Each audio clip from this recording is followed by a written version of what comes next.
Welcome. You're listening to Behind the Home Build, a podcast dedicated to all things home building. Whether you're a home builder, home buyer, or something in between, we're here to connect you with the industry experts.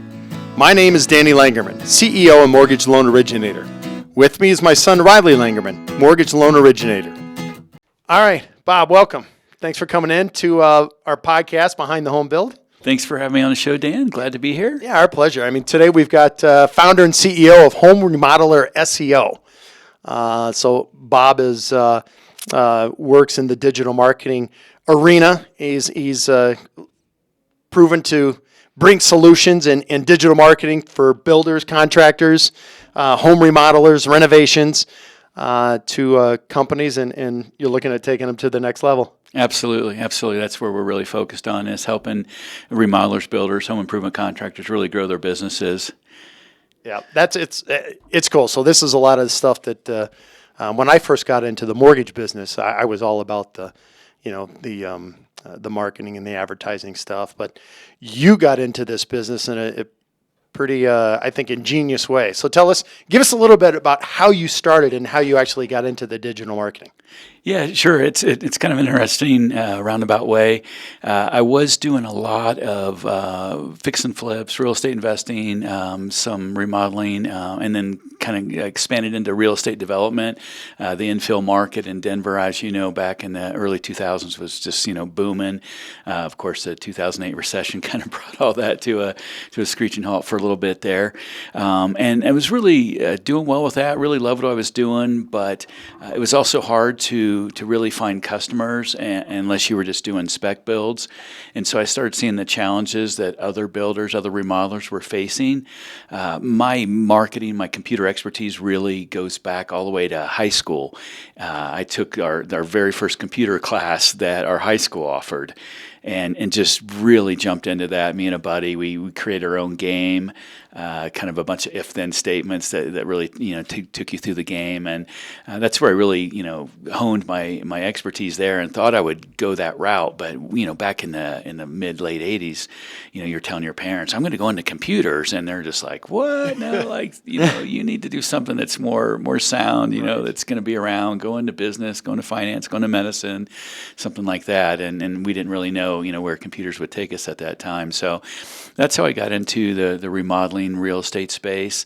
And then with the recession that hit in 2008, that really dried up everything, especially in the spec building market. And that's when I kind of took some losses there and thought, I'm not sure if my stomach is cut out for the risk reward endeavor there. And that's when I thought, maybe I'll start doing some marketing and see if I can really build a business that way.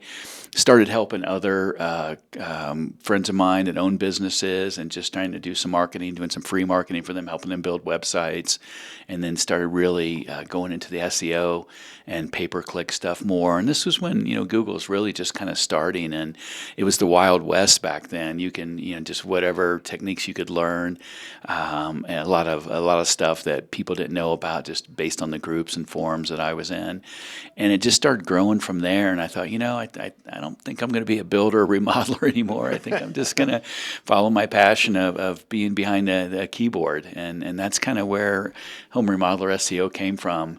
Was from those beginnings in real estate development and remodeling. Yeah, understood. So it was got to be time to where you needed to hang the hammer up a little bit. Yeah, exactly. Yep. So now you're out there. Now you're obviously doing the marketing. But if you look at your website, you guys offer an enormous amount of services and stuff. So what are the services that you guys are actually offering to and we'll get into more of this, the builders, the home remodelers, the renovation experts? Yeah, so we really like to consider ourselves a full-service digital marketing firm. So we don't want to just be the guys that are just building websites and that's it. We want to be able to build a nice, clean website that really is going to resonate with the visitors that are coming to that website. But then more importantly is, how do you get that visibility to that website? And that's search engine optimization, or SEO, trying to rank on the first page of Google, in other words, or the other search engines out there, which have such small small market share. And then from there, it's like, okay, well, pay-per-click is the next evolution, after you really are getting good with SEO. And then social media marketing kind of falls into place there. Helping you manage and market your reputation is so important these days. And then email marketing kind of falls into place. Using a CRM, we still have partners that we work with that are running their company off a yellow pad and pencil. And it's like, well, it's 2024. Maybe we should think about getting you into a CRM. So we help set that up for clients as well. So really just a full service digital marketing firm that can help you compete online in whatever space that you're looking at, whether it be trying to rank on Google, whether it be, Facebook ads or anything, everything in between. Yeah. Do you work with businesses that are outside of the home building industry, or are you strictly kind of in that space? Yeah, that's a good question. We really we started out as a generalized marketing agency. I think that's where most people start when they just think, "Hey, I'm thinking I'm going to start my own marketing agency." You start with a generalized concept of just taking in whoever whoever calls you, whoever you get referred to. You get in these B&I groups or Chamber of Commerces, and all those clients, those companies in there are asking you for help. And what we just decided was we really want to be experts at what we do. We really want to understand the market, be that company in that space. And for me, it was natural that was going to be with working with remodelers and builders. We do have legacy clients that have been with us for 10, 15 years, attorneys or insurance agents or just some really random stuff. But in terms of taking on new clientele now, all we do is work with remodelers, builders, and then some other home improvement contractors like window companies or maybe the random HVAC company or plumber, something like that. And then, obviously you work here in Colorado, but do you work, what's kind of the scope in which you work? Do you work on a national level? We do work on a national level, yeah. We have clients from coast to coast, north to east to west, north to south. We don't want to limit ourselves to just being in Denver, just being in Colorado. If you do that, you've got all your clients are kind of competing against each other, and they don't really like that. So we try to work all across the country. We're in some of the major remodeling and building associations, the National Association of Home Builders, the National Association of the Remodeling Industry, as well as the National Kitchen and Bath Association. So we have a lot of clients that come through those associations that are really all over the country, and then more and more referrals come in. So it really gives us a good footprint, and also lets us see what's going on in different markets, because there might be a market that's booming in California, but it may not be the same in Oklahoma or up in Montana or something like that. So it gives us a lot of data to really look at and experiment with. For sure. Yeah, that's good stuff. One thing that I think sets, and I've been in this realm, kind of the marketing realm and stuff now for quite a few years. But one thing that I noticed that really sets you guys apart after looking at your website and stuff too is the analytics that you put into, the research that you're doing, the numbers that you're coming up with. I get a number of realtors that will come to me on a consistent basis and say, "Hey, we'd like, take a look at this lead source. We'd like to take a look at it." And I'm like, "All right, I'll take a look at it." So I will call them up and say, "All right, I want to know how many leads you're looking at each month. I want to know what your closing ratio is. I want to know what the cost per lead is. I want to know what the cost per closed file is going to be."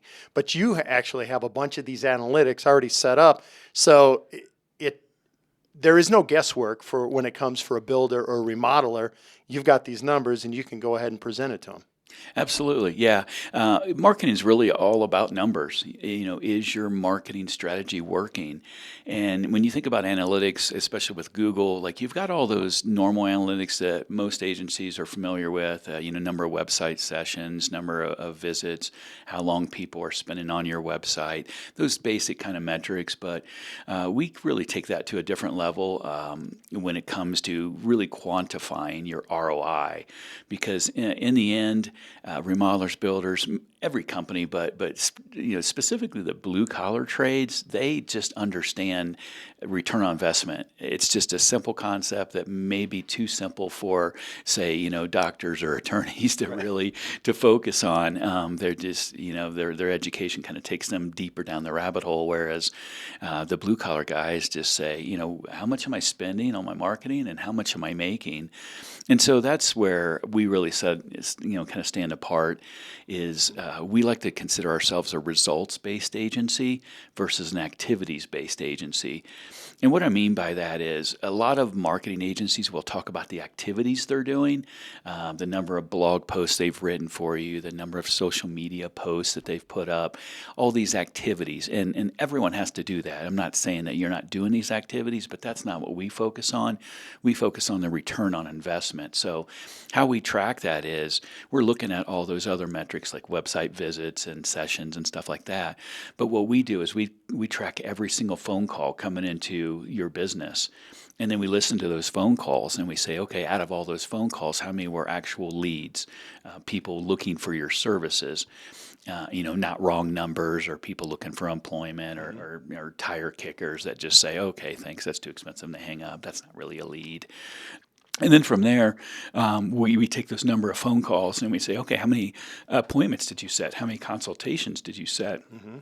And then drill down further from that, and it's like, okay, from the consultations that you went to, how many jobs did you actually book from there?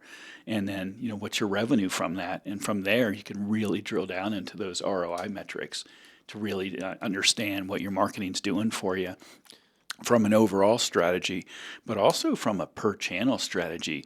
What is your SEO doing for you? What is your pay-per-click advertising campaign doing for you?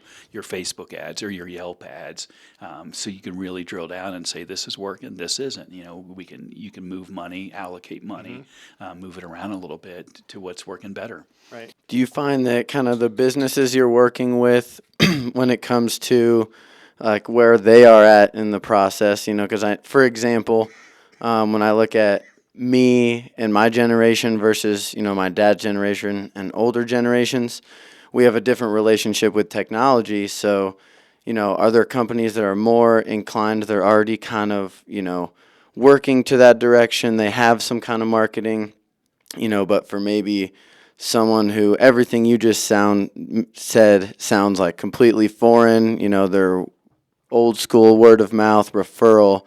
What's the advantage, compared to the not just the cost, but what they're looking at, like why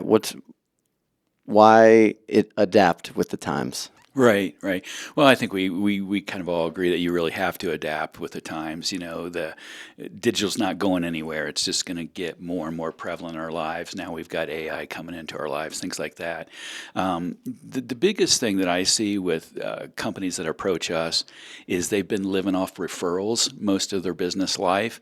And that's treated them pretty well, but at some point those referrals start slowing down, and then it's like, whoa, what do I do now? When now is when you have to adapt. You have to start thinking about, okay, maybe I need to invest in marketing.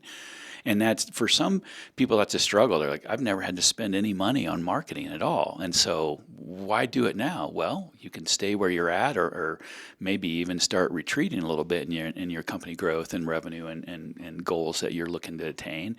Or you can start investing in marketing, digital marketing specifically, because that's where everyone's going. 93% of people go online to look for the products and services that they're after. So you can either adapt to that or not. And the key is to kind of going back to the that other question is just making sure it works for you, making sure there's an ROI there, because it doesn't make sense to adapt and come away from being that old dinosaur that just doesn't want to do this, and then you spend money and then it doesn't work, and then you kind of reinforce that. Well, this didn't work anyways. Well, it didn't work for probably reasons other than what didn't work for you, because digital marketing does work if you're doing it right. So in your services, do you kind of include social media? Or are you attacking kind of that direction as well? It depends on what the client's goals are. We do offer social media services, build out social media content calendars, things like that. Just to kind of build a presence. Social media is really about brand awareness. It's not a lead generation source. People that are looking for a remodeler, they're generally going to go on Google or something like that, or one of the lead generation platforms like Angie or Thumbtack. There's hundreds of those out there where you're kind of paying per lead. Exactly. Scrapping and fighting with all the other contractors that the lead gets sent to. But we always make sure that people are really clear on social media that this is something to add into your marketing program once you have the money to do it. Don't just go after social media alone and think that that's going to be a revenue generator for you. It's about brand awareness. Maybe it brings in some referrals. Maybe someone finally sees you, but it's not a lead generation platform per se. Now, Facebook ads, separating Facebook as just a social media platform from their ad program, that's a little different. You can, build a business off of running Facebook ads. Again, though, it's cheaper than, say, Google pay-per-click, but it's not going to give you the amount of volume that you probably need, and certainly the return on investment that like a normal SEO program can give you. Because when you're ranking on Google, through good SEO, through good maps marketing on Google, the 3-pack there, you're paying an SEO management fee for that, and that's it. The leads can be unlimited from there. Whereas with Google pay-per-click or Facebook ads, you're paying per lead, per click, and the more you want, the more you got to kind of feed the beast, is what I say. You just got to keep feeding money into it. So the ROI starts to, become questionable at some point. Now, you probably know the numbers a lot better than I, but do you find that people go to is what you're saying, they go to social media to kind of vet, the feeling, but are they going to shop around? Are they using that to kind of see the brand? What is social media for? And obviously you mentioned you can spend a lot of money attacking that. Is there a way to do it that's, less expensive? When it comes to like, say, Facebook ads, there's no way to do it that's less expensive. You pay what the auction costs, what it costs to get that click, in other words. So you can set your budget wherever you want, but if you set a really low budget to try to cap your spend, well, then you're going to be limited on how many impressions that your ad is getting shown, and less impressions means less clicks, means less opportunity. So the big thing with social media is people don't go to Facebook looking for to remodel their kitchen. They go on to talk with their friends, family, whatever, and then maybe they see your ad and go, "Ooh, yeah, we've been thinking about that," and so then maybe they click on your ad. Now they're kind of in your world, and so what you really need to focus on there is that nurture campaign of sending them, maybe case studies, sending them emails, texting if you have, if you're able to get their number, get them to opt in to maybe a white paper that you've written, a PDF that you can send them that says, hey, here's what to think about, top 5, top 10 things to think about if you're going to remodel your kitchen. Things that people aren't thinking about. They just had a dinner conversation last night about, hey, honey, maybe we need to get a new kitchen, something bigger, something a little more up to date. And so now these white papers, this value that you're giving them is really what's going to keep them in your world, and then you just keep marketing to them that way. It's a really kind of a slow process, because when you think about remodeling and building, it's a long customer journey. It's not the plumber that you need to come out right then and there to fix that overflowing toilet or water damage restoration. You got a flooded basement. People need that fixed immediately. Now the remodel that comes after that flood damage, that's going to that journey starts to go out a little longer now. So it's really about staying top of mind for people, and that's why we really say brand awareness for Facebook, and that follow up, that nurture campaign to keep them going. That's that email marketing that I spoke to earlier. For sure. Well, that's definitely some good information. Yeah, it's because, your services even cover, in my opinion, they would cover realtors. If you're within the real estate industry, you're talking realtors, you're talking mortgage companies, as a matter of fact. This is the type of stuff that, for me, when I first got into the business, my whole idea was, what do I need to do to get ahead of the realtor, for the most part, to capture those leads so I could have some item of value to bring to a realtor. But now this could open up, I mean, a whole different world for a realtor that's like, hey, now I've got an item of value I can bring to a builder, or a lender can say, this is an item of value that I can bring to a realtor. Yeah, absolutely. We've worked with real estate agents, home flippers in other states. I may be biased here, but I think everyone needs digital marketing. That's biased. That's biased. But when you think about realtors, most of realtors will just put their listing on the MLS, and that's kind of it. Maybe have an open house or two. Those are the realtors I've worked with in Denver. That was really extensive, and I was kind of unimpressed with that, way back. And I think things have changed since then. But if you can be on page one of Google, that just gives you that many more opportunities, right, to be out there. I mean, we're very niche specific in who we work with: remodelers, builders, home improvement contractors. But I have several colleagues that run their own marketing agencies, and they work with just a very specific niche as well. So I know a guy that works specifically with real estate investors, another one that works strictly with financial consultants, so on and so on. We have a big group that we get together every week with. Just did that yesterday, in fact, and just share ideas, because one, we're not really competitors, where we don't have the same clientele that we're targeting, and two, we all feel that there's so much abundance in the world anyways, right, that why try to keep all those secrets to yourself? There's so many companies out there that we can all work with, so that way we can just pass along that advice and really help each other. But I know the guys that work with real estate agents, real estate investors, they have some really good programs. Mm-hmm. No, absolutely. I mean, I think it's very well said. So, and then kind of switching directions here a little bit. So you're obviously, well versed in the digital marketing, but you had me on your podcast. I think it was 2 days ago. So the Home Remodeler Toolbox podcast. So it's you and I had kind of the same philosophy as, okay, what can we do to kind of help give back to the industry and get more information out there and more people out there to be able to kind of provide what they what they're within their business and what they can do for the community and stuff too. But give us a little bit of your Home Remodeler Toolbox podcast. Give us a little bit of update on that. Yeah, so that was a great interview, by the way. Really enjoyed that.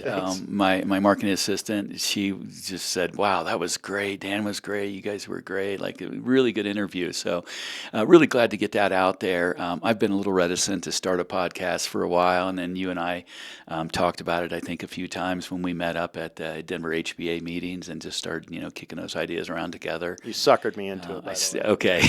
I was trying to go light on that. But here you are now. Yeah, I am. And I'll just to interject on that. So Bob and I went out to lunch, and this is Riley had previously said, we should start a podcast. And so Bob and I go out to lunch, and we didn't mention anything about it. We're sitting there at lunch and stuff, and all of a sudden he's like, I'm thinking about starting a podcast. And he looked at me and goes, you should start a podcast. And all I thought was, oh boy, here we go. So, but I do give you credit. It was definitely a kind of that extra push that I needed to start it, and I couldn't thank you more, because I think the biggest thing out is just being able to work with these guys. So anyway, go ahead with yours. Yeah. Well, and I think we're just getting started with our podcast as well, but I had another great interview yesterday with a remodeler and a serial entrepreneur down in Texas. That she was just fantastic on the podcast. I think it just gives an opportunity for us to just talk shop. I can have someone like you that's an expert in construction lending and has some great programs for builders and remodelers that can really make them a partner with the mortgage side of the equation and help bridge, kind of form that bridge with the homeowner.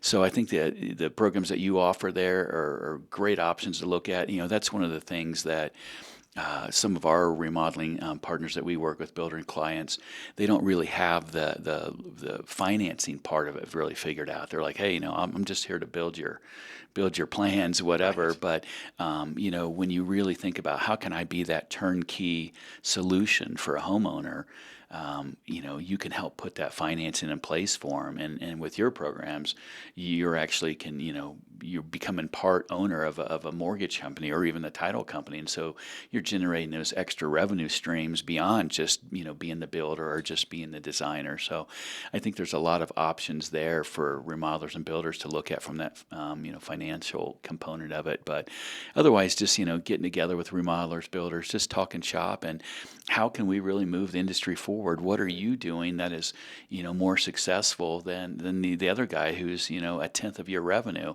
How can you share some of your insights, some of your, success secrets that can help other remodelers, other builders in the industry? So I think that's the main thing about starting the podcast is just talking shop and helping move the industry forward.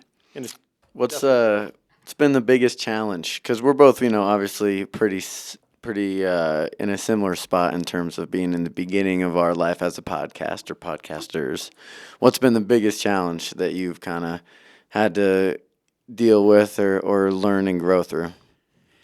I think we haven't really faced like big challenges yet that we've kind of had to stop and say, whoa, how do we work through this roadblock? But I think the biggest challenge is getting people interested to be on your podcast, because some people are a little dubious about well, why does Dan want me on, or why does Bob want me on his podcast? And they're looking for that angle, and there really is no angle. Let's just sit and talk shop for half an hour, and like I said, see how we can share the advice and success secrets. So hopefully we both have more and more success going forward, and just getting guests to come on and share. Because if you're a $5 million company, 10 million, 20, $50 million company, how did you get there? And what can you share that helps that startup guy who's still down at 500,000 but really wants to grow? He's really got some ambition. Exactly. He just doesn't know what he doesn't know. So I think that's just trying to get people to understand that there is no ulterior motive, that we just want to talk shop, and For sure. and we love the industry. I may not still be building, you may not still be in marketing, but we love the industry we're in. We love serving it. Actually, I got a final question here, and then we'll jump into kind of how to reach and stuff. My question is actually kind of does relate to Hunter. You're getting a lot of these. First off, thank you for bridging the gap between me and my sons here on the technology side and stuff too. They're always, they're the ones helping me with, whether it comes to Facebook, whether it comes to LinkedIn or Dad, you're doing this wrong. This is how, okay, all right, I get it. Okay.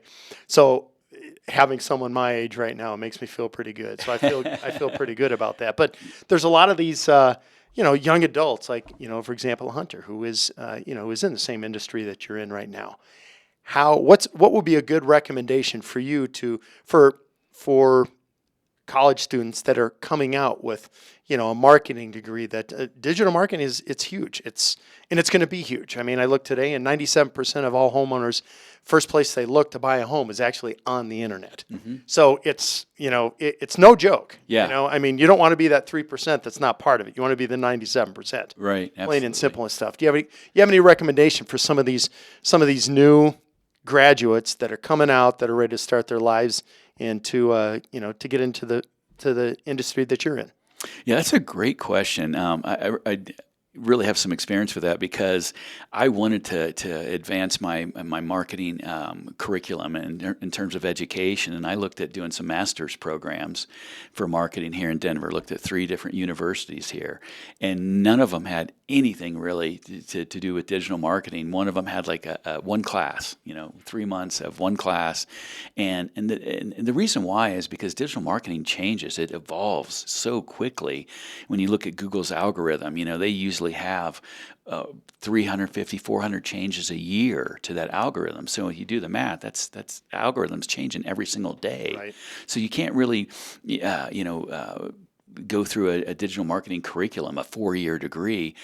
You really got to just jump into the deep end of the pool and start working in the real world. And so whether you're an intern or volunteering to help with someone with their website or to learn SEO, or taking courses. Udemy is a site online that has tons of different digital marketing courses. Most of them are free, some of them are paid, but they're still pretty cheap. Just taking as many courses as you can. We actually just talked about that in a team meeting this morning. The big topic for today was continuing education, and we had a big discussion with our whole team about constantly learning. Every day we should be reading articles from all the different search engine optimization kind of blogs that are out there, and there are tons of them. So always learning is if you want to be in digital marketing, you have to have that passion, that hunger to learn, because it's always changing. So just taking all the courses you can, taking those free courses, getting into Facebook groups, free Facebook groups that talk about marketing, SEO, pay-per-click, Facebook, whatever. Just putting in the time there and then seeing where those relationships take you, because that's how I started. I didn't know anybody. I just started jumping into stuff, and then you buy a course, and then you buy another one, and that leads you to another person. And that's what finally led me to someone that said, hey, Bob, you need to really think about dialing down into one industry and becoming the expert in that industry. And so, here we are 15 years later. Yeah, no, that's awesome. Yes, it is. Right on. All right. Well, Bob, if our listeners want to contact you and learn more about what you and your business have got going on, where do they find you? So our company is Home Remodeler SEO, www.homeremodellerseo.com. Our office number is 855-235-9140. We also have the Home Remodeler Toolbox podcast. And so if you're in the remodeling building industry and you'd like to be a guest on that, you can reach out to us. We're always looking for more guests as well.